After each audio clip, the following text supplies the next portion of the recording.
mas a morte não teve vigor.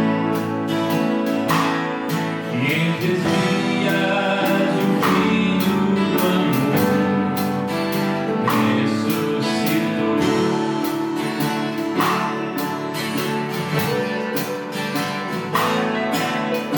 Quero falar das velhas verdades,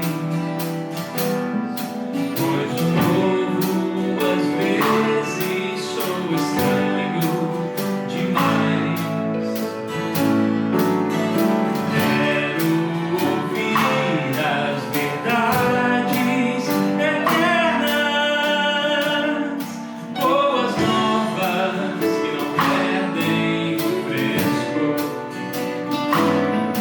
boas novas que não perdem o fresco.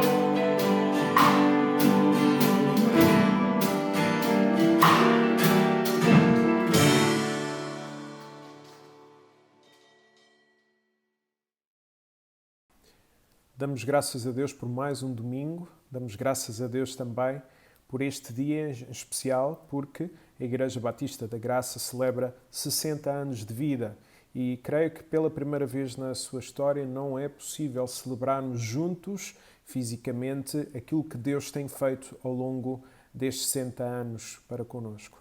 Por isso, desde já, as minhas saudações, o meu abraço a todos aqueles que pertencem à Igreja Batista da Graça, com muitas saudades o faço e desejando que brevemente possamos estar juntos novamente. Continuamos então a olhar para a Bíblia e a encontrar o Evangelho no Antigo Testamento e hoje, neste dia, queremos fazer isso através da vida de Josias. E a história do rei Josias nós encontramos no segundo livro de Reis. Segundo livro de Reis, nós então vamos encontrar a vida deste servo do Senhor. Apenas um contexto social para podermos entender melhor aquilo que iremos ler. Israel tinha sido dividido em dois reinos. O reino do norte, e foi atribuído o nome de Israel, e o reino do sul, o qual foi atribuído o nome de Judá. Israel tinha sido levado em cativeiro pelos assírios.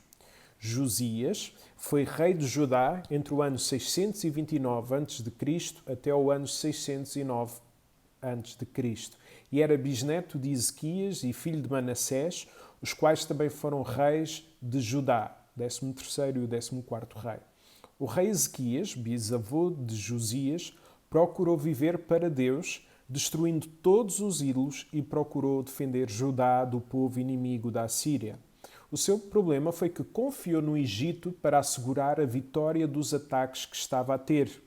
Ou seja, não confiou em Deus e fez alianças com povos que Deus não permitia para poder então defender-se perante os inimigos. E devido a isso, então, foi severamente recriminado pelo profeta Isaías. O rei Manassés foi um dos piores reis de Judá. Reinou durante 55 anos. Foi o rei mais sangrento ao longo da história. Chegou ao ponto até de sacrificar o seu próprio filho ao deus Moloque. Foi nesta altura que Judá ficou completamente idólatra e ligada ao ocultismo.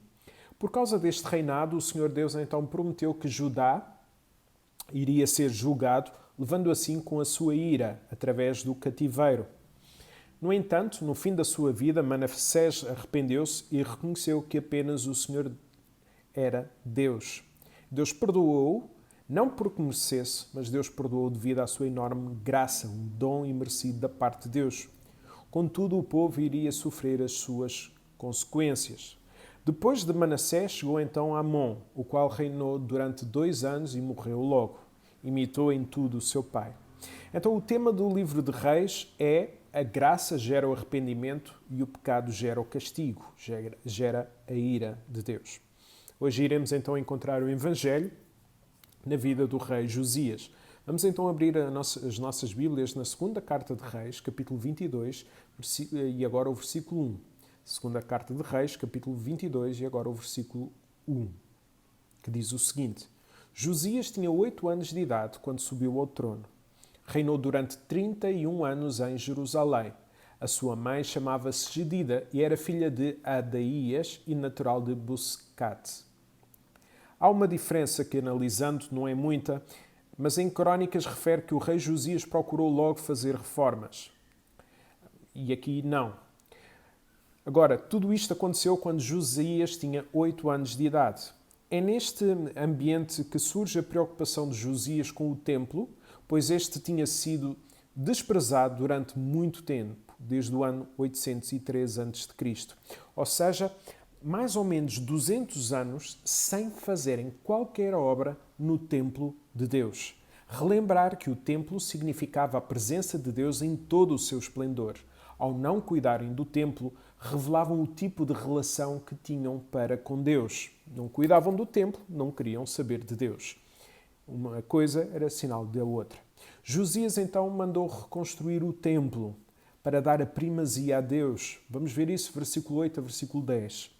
Depois de ter recebido a mensagem, o sumo sacerdote informou Shafã de que tinha encontrado no templo o livro da lei e entregou-lhe. Shafã leu, depois foi prestar contas ao rei da missão que lhe tinha confiado e disse-lhe: os sacerdotes esvaziaram o cofre do templo e entregaram o dinheiro aos encarregados das obras de reparação no templo do Senhor.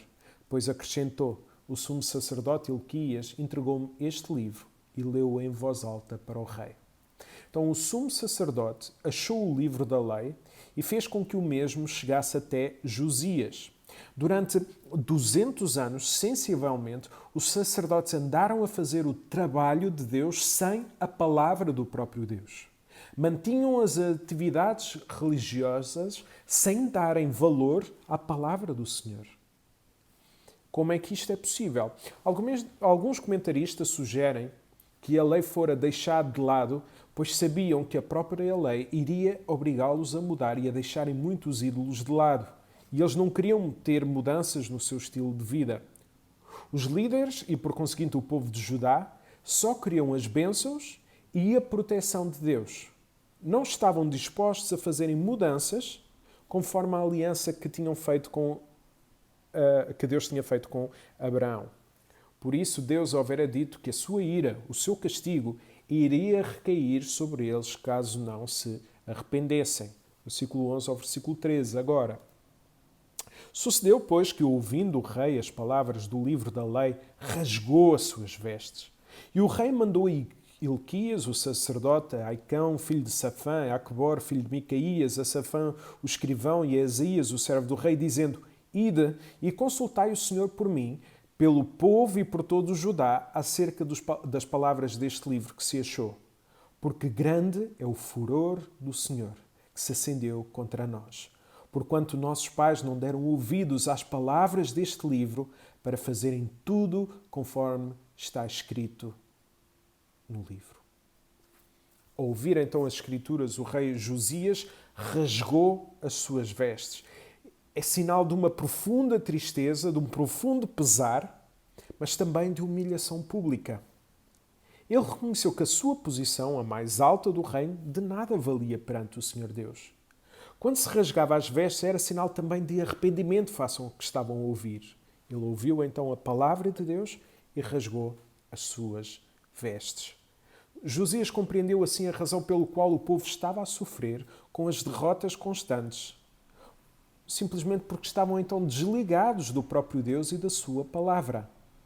Relembremos que Deus já tinha dito que Judá iria ser destruída no cativeiro e mesmo assim eles continuaram com o estilo de vida que até então tinham. Josias queria entender melhor a palavra do Senhor e por isso mandou alguém consultar. E no caso foi a consultar a profetisa Hulda para perceber melhor o que tinha a fazer para então alterar o rumo da situação. Percebeu claramente que a sua vida, o seu reino, não estava a glorificar a Deus.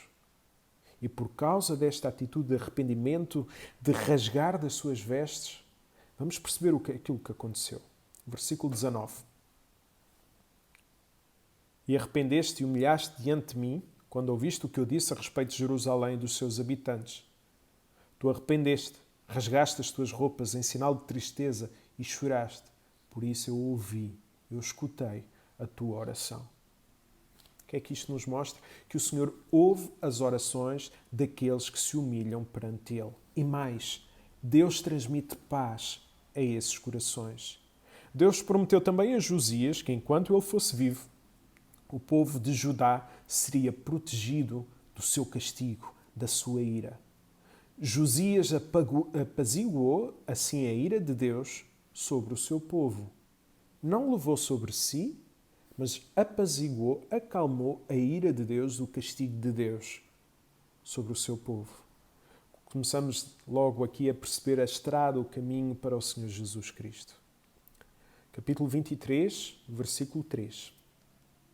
De pé junto da coluna real, o rei renovou a aliança com o Senhor, devendo cada um a comprometer-se a ser fiel ao Senhor, a obedecer de todo o seu coração e de toda a sua alma aos seus mandamentos, às suas instruções e preceitos, e a pôr em prática tudo o que está escrito no livro da aliança. E todo o povo aceitou o compromisso. Josias, então, depois do arrependimento, agiu. Esta é a grande diferença do arrependimento. O arrependimento gera mudança. Isto mostra-nos então que o arrependimento não leva a vidas estagnadas. Pelo contrário, leva a vidas dinâmicas, em busca de Deus e na procura incessante de santidade, isto é, de sermos cada vez mais como Cristo. Interessante notar que Josias não mudou a palavra de Deus ao seu gosto e nem tentou encontrar uma explicação para o seu erro. Mas nós não sabíamos. Mas ninguém nos disse. Não. Em vez de justificar o seu pecado, Josias simplesmente arrependeu-se e pediu perdão. Rasgou as vestes. Do versículo 4 ao versículo 23, vemos todas as reformas que Josias fez, como podemos ver o resumo destas reformas no versículo 24 do capítulo 23, que diz o seguinte: para obedecer às ordens do livro da lei, encontrado pelo sumo sacerdote Hilquias no templo, Josias eliminou de Jerusalém e do resto de Judá todos os que praticavam espiritismo, todos os que praticavam bruxaria, os ídolos familiares e os outros ídolos e outras coisas igualmente detestáveis que por ali se viam. Então Josias, vemos neste versículo 24, destruiu e mandou queimar todos os vestígios dos ídolos existentes. Acabou com o crematório também, para que ninguém mais queimasse os seus filhos, como tinha feito o seu avô. Demoliu altares, santuários, todo o tipo de ocultismo e tudo que fosse dedicado a deuses, quer em Judá, como também o fez ainda em Israel. Porque depois da morte do rei da Assíria, Israel ficou ao abandono. Daí de Josias ter conseguido entrar também com algumas mudanças no reino do norte. Ninguém parava a mudança que Josias queria operar. Josias eliminou tudo o que desagradava a Deus e que, por sua vista, tinha sido construído pelo seu pai Manassés. Por causa da graça de Deus, não houve ciclos familiares de pecado, porque a graça, o tema deste livro, quebra todos os ciclos e gera arrependimento. Vemos também que Josias renovou a aliança com o Senhor. E qual foi o resultado? Leu as Escrituras em voz alta. Dou graças a Deus então pela Igreja Batista da Graça. 60 anos onde a palavra de Deus tem sido pregada de forma fiel. E além disso, a palavra de Deus, ela é lida também nos nossos atos públicos. E uma das coisas que eu também tenho muitas saudades de não poder estar reunido com a igreja nas nossas instalações é pelo momento em que a palavra ela é lida em voz alta. E nós temos 3 momentos em que valorizamos assim a palavra de Deus. E precisamos de voltar a ler as Escrituras publicamente. O rei Josias então ordenou que o povo tinha de seguir e viver as reformas que tinha ordenado. Iremos depois perceber se o povo seguiu de coração ou fez isso como mero sinal de cumprimento. O povo voltou também a celebrar a Páscoa, a qual tinha sido abandonada desde os tempos dos juízes. Ou seja, 400 anos sem celebrarem a Deus pela libertação que os seus antecessores fizeram. 400 anos sem celebrarem a salvação que tinha ocorrido. temos mente muito curta na celebração, isto é, lembramos-nos muito pouco daquilo que Deus fez, e temos uma mente muito grande na petição, na concretização da nossa vontade. Deus houvera prometido e Deus sempre cumpriu. Josias apaziguou a ira de Deus por causa daquilo que fez, melhor dizendo, por causa daquilo que Deus fez na sua vida através da sua palavra. O que é que aconteceu depois de Josias? A seguir veio um rei quase tão mau como Manassés, o rei Joaquim. Ele leu a lei, tal como Josias, e Josias rasgou as suas vestes. E sabem o que é que fez este rei? Em contraste com Josias, em vez de rasgar as suas vestes, ele rasgou a lei, porque não queria saber da lei, porque obrigava a ter uma mudança de vida que ele não queria. O povo também, a seguir à morte de Josias, voltou às práticas da idolatria, pois as suas mudanças verificavam-se apenas no exterior e não no interior, no coração. Por mais mudanças que possam existir, mesmo sendo clamadas pelo pastor ou alguém ao nosso lado, se essas mudanças não acontecerem por causa da pregação da palavra, por causa do Evangelho, tudo se torna em vão. Todas as mudanças têm de estar baseadas em quem Deus é e não no que eu vou fazer porque acho que isso é bom ou eu vou fazer porque o meu coração diz. Sempre baseadas na palavra do Senhor. Então, depois de Josias morrer, a ira de Deus manifestou-se contra o povo de Judá e foram severamente castigados. Com Josias nós podemos aprender 3 lições. Primeira lição, as nossas vidas devem apontar a Cristo. Na vida de Josias percebemos então o caminho para o Senhor Jesus. Toda a Bíblia aponta para Cristo, conforme temos visto. Uma leitura ou uma interpretação errada deste texto podia dizer que se nós fizéssemos todas as reformas necessárias na nossa vida, nós iríamos ser vitoriosos. Ser como Josias, cumpre estes 3 passos e vais derrotar todos os teus inimigos e vais ser um vencedor. Sabem o que é que eu tenho a dizer sobre isso? É mentira. Ninguém deve prometer isso. Os famosos 5 passos para uma vida melhor, se formos como Josias, quando nós ouvimos esse tipo de coisas, por favor, fechemos os nossos ouvidos. Não demos ouvidos a quem fala tais, e desculpem a expressão, tais disparates. Josias não é o significado daquilo que nós podemos obter de Deus, mas sim de como nós devemos viver para Deus. A verdade é que este texto mostra que Josias acalmou a ira de Deus, mostrando e apontando para algo que iria acontecer mais tarde. Isto é, Josias apaziguou, acalmou a ira de Deus. Josias não levou sobre si a ira, o castigo de Deus sobre o seu povo, ou que o seu povo merecesse. No entanto, Jesus Cristo, ele não apaziguou a ira. Ele levou sobre si a ira, o castigo que nós merecemos, nós cristãos merecemos. A vida de Josias ajudou o povo a ter paz mediante as reformas que fez. A sua vida, a vida de Josias, foi importante apenas enquanto esteve vivo. A vida de Josias não tem qualquer valor para nós, ainda que nós possamos aprender alguma coisa com ele. Mas em termos espirituais, a vida de Josias não tem qualquer valor, não tem poder para nos salvar. Por outro lado, Jesus, com a sua vida, tem poder para dar-nos paz com Deus, através da salvação que nós podemos ter no próprio Jesus Cristo. Jesus deu-nos assim a sua vida para nós termos vida espiritual com Deus.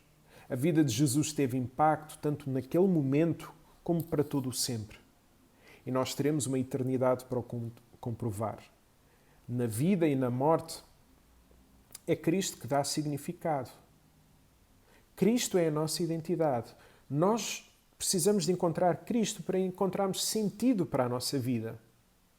Porque nada neste mundo nos vai dar um sentido, o sentido que nós precisamos.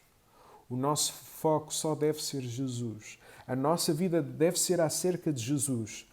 Toda a nossa vida tem de ser sobre Jesus. Nós não podemos dizer esta área sim, esta área não, esta área dá-me jeito, esta área não me dá jeito.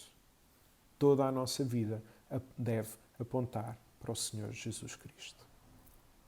A segunda lição, a nossa maior necessidade é do Evangelho. O povo de Judá teve 200 anos sem escutar a palavra. Como é que alguém se consegue permanecer fiel ao longo dos anos se não ouve, se não lê a palavra do Senhor, se não ouve o verdadeiro Evangelho? A maior necessidade do ser humano, ainda que seja importante, não é comida, não é bebida, não é roupa, não é uma vacina, não é cura para a Covid. Não. A maior necessidade do ser humano é do Evangelho, é a necessidade de ser salvo. É a partir do Evangelho que a nossa vida começa a fazer sentido. E por isso é no Evangelho que as nossas vidas têm que procurar buscar a verdade. E quando nós estamos cheios desta verdade, nós teremos necessidade de partilhar àqueles que ainda não conhecem. Precisamos de ler a palavra, precisamos de estudar a palavra em família. Este é o tempo ideal que o Senhor está a dar-nos para que nós possamos usar este tempo para voltarmos a ler a palavra em família, para podermos voltar como família a orar a palavra do Senhor Deus. Como é bom que em cada lar a prática do culto doméstico fosse retomada. Porque se a palavra de Deus não estiver no centro do nosso lar, é porque, de facto, Deus ainda não é Senhor. Quando o nosso coração não está em Deus, tal como o povo de Judá, chegamos então ao ponto, às vezes, de usarmos atos exteriores de adoração.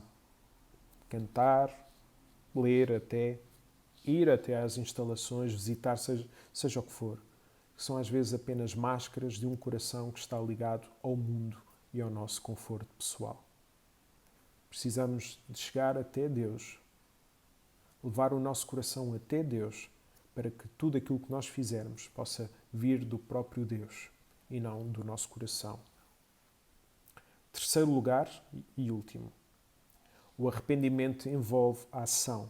As reformas de Josias são o sinal da santificação, do sermos cada vez mais como Cristo, que um salvo tem de realizar na sua vida através da força e da vontade concedidas pelo Espírito Santo. Tenho a dizer-vos uma coisa, ninguém sozinho é capaz de levar vidas transformadas.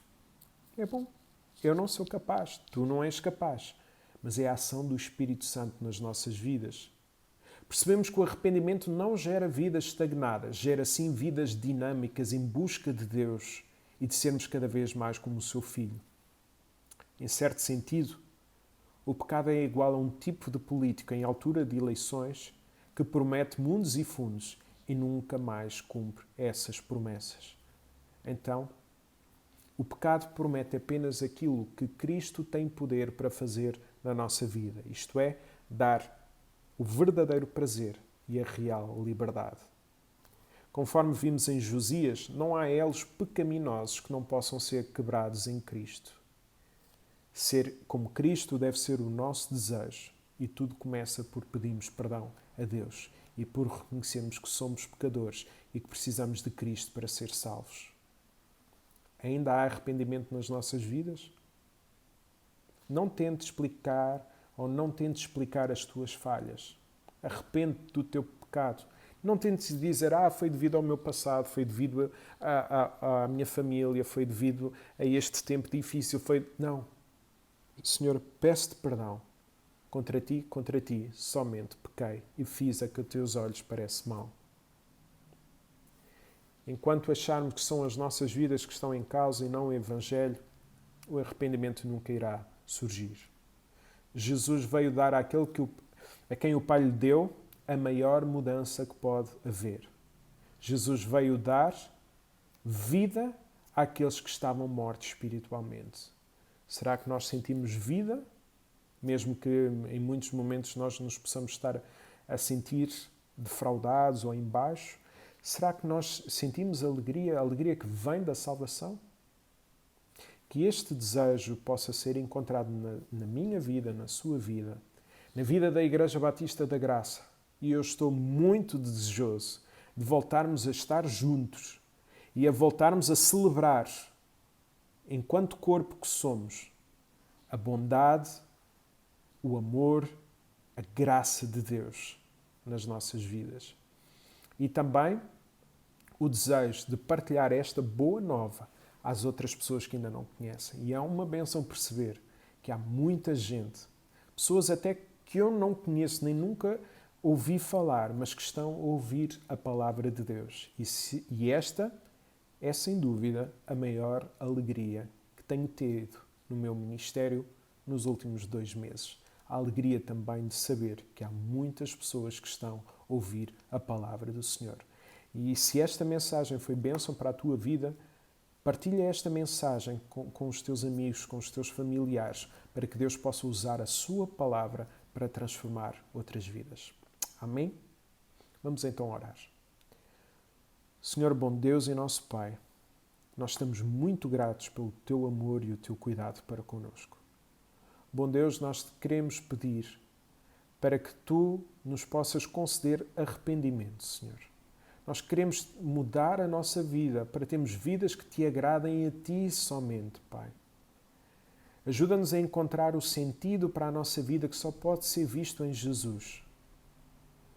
Por isso, bom Deus, te pedimos perdão pela quantidade de vezes em que nós somos orgulhosos, pela quantidade de vezes em que nós procuramos aquilo que nós queremos e não aquilo que tu queres. Pedimos-te sabedoria, Senhor, pedimos-te discernimento para tomarmos as melhores decisões na vida e ajuda-nos a esperar por aquilo que tu tens para nós, para que em todos os momentos, seja no ganho ou na perda, nós possamos dizer que tu és bom e em qualquer circunstância, a razão da nossa vivência és tu. Obrigado por estes 60 anos de vida que tu deste à Igreja Batista da Graça. Obrigado também pela certeza daquilo que tu ainda irás fazer. Não sei como, mas sei que tu irás fazer através do teu povo. Abençoa cada pessoa que estiver a ouvir esta mensagem. Que os seus corações possam ser quebrados pelo teu Espírito Santo através da pregação do Evangelho. E é no nome do Senhor Jesus que nós oramos. Amém. Obrigado a todos. E mais uma vez, se houver alguma dúvida, podem sempre deixar nos comentários, podem mandar uma mensagem privada, que nós iremos então responder. Como também, se não tiverem uma Bíblia e se desejarem ter uma Bíblia, nós iremos oferecer também essa Bíblia. Além disso, também queremos, como igreja, saber se algum de vós estiver a passar por alguma dificuldade. Nós, igreja, queremos ajudar-vos com um cabaz alimentar. Por isso, se algum de vós estiver a passar por algum momento difícil, por favor, mande uma mensagem. Não precisa de explicar as razões. E nós iremos fazer chegar, ou através de nós, ou através de outra igreja à sua volta. Certamente que essa ajuda chegará. Que Deus muito vos abençoe.